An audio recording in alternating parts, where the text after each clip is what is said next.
ඔහු කවුද? සවස් වරුවේ හිරු බැස යමින් තිබූ අතර ශීත ඍතුවේ දහවල් හදිසියේම උණුසුම් විය. සුළඟ කොළ මතට ගසාගෙන ගිය අතර සියල්ල අඳුරු විය. මේකේ තේරුම කුමක්ද?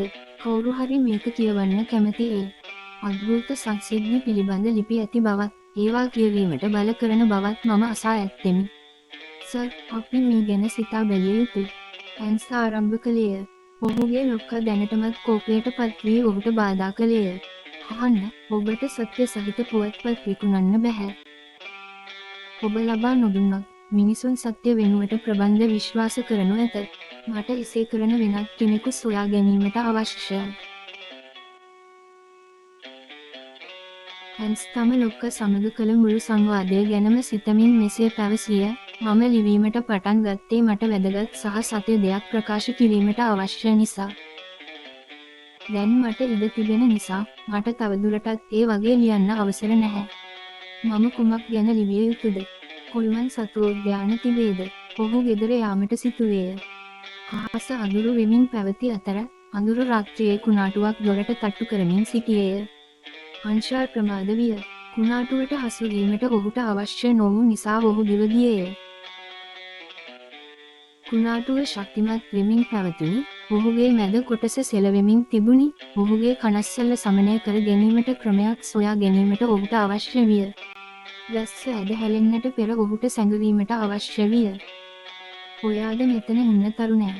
පිටුපසින් ඇසුවේ 60 ගණන්වල පසුවන මිනිසෙක්. අද රෑ හරිම සුළං සහිතයි. කුණාටුව පහව යන තුරු ඔබට මා සමග එන්න පුළුවන්ද? ස්තුතියි, මම හොඳින්. ඒ සංසුන් වූ විට මම යන්නම්. මිනිසා තම කණ්ණාඩි සකස් කර සිනාසුනේය. කරදර වෙන්න එපා, මගේ ගෙදර කවුරුත් නැහැ. ඔවුන් ගෙට ඇතුළු විය. කාමරය උණුසුම් හා ආකර්ශනීය විය. නිවස ඉඩකඩ සහිත විය. ඔහු කලින් නොපැමිණියේ මන්දයි අන්ෂාර් කල්පනා කළේය. ඔවුන් සෝෆාවේ වාඩි වී කතාබස් කිරීමට පටන් ගත්තා.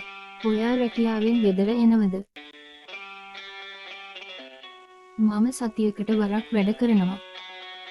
වක්වාකේ මැද නතර කළේ ඔහුට රැකියාව අහිමි වේයයි වියනි. ඔහු කල්පනා කරමින් සිටිනු දුටු මිනිසා, සේවකයා, ගැටලුවක් තිබේද? අන්ෂාර් ඔහු දෙස බැලුවේ අමුතු සිනහවකින්. එය ඔහුගේ දෙමාපියන් සිහිපත් කරමිනි.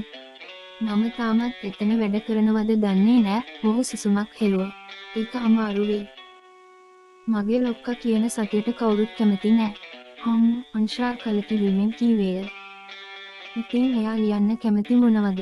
ඔහු ඇසුවේය. සමහරක් මිනිස්සු විශ්වාස කරන විහිළු, සමහරක් හොල්මන් කතා. ඒ ඔක්කොම විහිළු කියලා ඔයා හිතනවද? අන්ෂාර් සිනාසෙමින්, බලන්න. හැමෝගෙම මනසට ඒක ගොඩක් ගැඹුරින් කාවැදිලා තියෙනවා නම් ඔයා මාත් එක්ක එකඟයි. ඉතින් අපි කවදාද ඇත්ත කියන්නේ? මම හිතන්නේ එයා හරි. මම කරන දේට මම කැමති නැහැ. ඔහු පැවසිය. මේ ලෝකයේ බොහෝ සත්‍යයන් තිබෙනවා.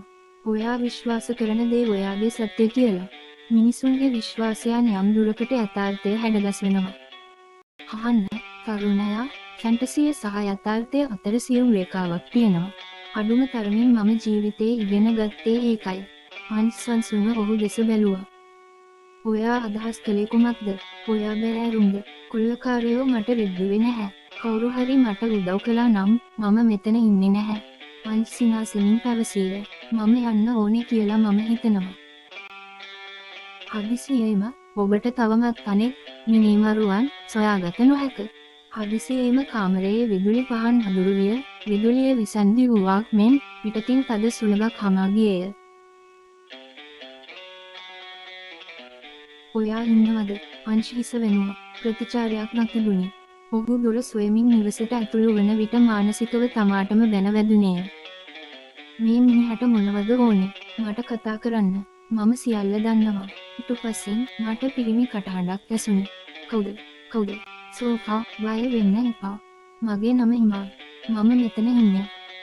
ඔයා කොහොමද මෙහෙට ආවේ? අංශය අකුල විය. මම මෙහි බොහෝ කාලයක් සිටිමි. ඊට පෙර මම මගේ දෙමාපියන් සමග ගමින් ජීවත් විය. දිනක් මගේ දෙමාපියන් මාව නගරයට ගෙන ගියා.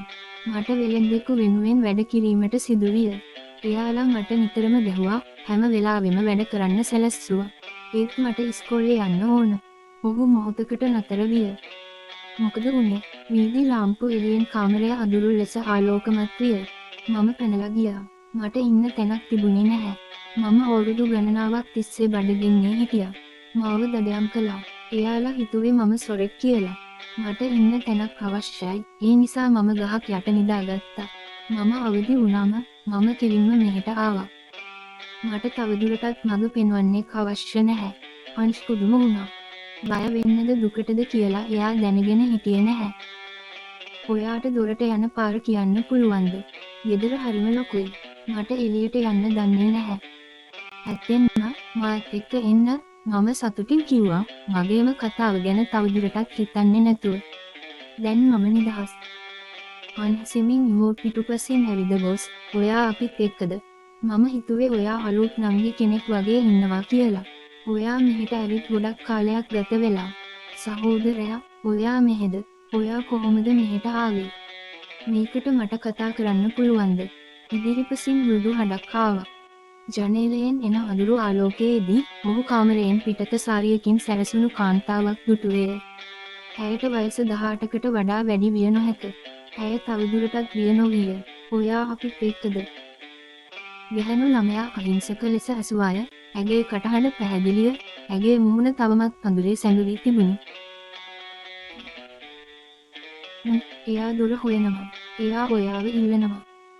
පාක් ඇයව නවත්වන්න උත්සාහ කළාය. ගැහැණු ළමයා තවදුරටත් මෙසේ පැවසුවාය. මට වයස අවුරුදු 16 දී මම මගේ පවුලේ සහෝදර සහෝදරියන් 6 දෙනාගෙන් බාලයා. මම විවාහ වුණා. මට ගෙවන්න බැහැ කිව්වා. ඔවුන් මට අහුම්කම් දුන්නේවත් නැහැ. මගේ සැමියා ත්‍රස්තවාදියෙක්. ඔහු මට සිතාගත හැකි සෑම ආකාරයකින්ම වද හිංසා කළා. නිශ්ශබ්දතාවයක් තිබුණා. මම මහන්සි කෝපයෙන් හිටියා. ඔයා වගේ කාන්තාවක් මගෙන් සමාව ඉල්ලන්න ඕන එක හරිම අසාධාරණයි. අනිත් අයට ජීවිත කාලය පුරාම මේ වගේ දුක් විඳින්න වෙන එක මම වාසනාවන්තයි. ගැහැණු ළමයා අතුරුදහන් වුණා. නැත්නම් ඇගේ සෙවණැල්ල වාක්ට චලනය වෙන්න බැරි වුණා. හිමත් ළඟපාතක හිටියේ නැහැ. ඔයා සිහිනමයවද? ඒ සිහිනයක් මෙන් ඔහුට පෙනුණු විට වේදනාකාරී කතාව සිහිනයක් නොවන බව ඔහුට වැටහුණි. අන්තිදිරියට යාමට උත්සාහ කළ නමුත් දොර සොයාගත නොහැකි විය. ඔයා දොර සොයනවාද? ඔහුගේ වයසේ පසුවන මිනිසෙක් ඔහු ඉදිරිපිට සිටගෙන ඔහු දෙස අධිෂ්ඨානශීලීව බලා සිටියේය.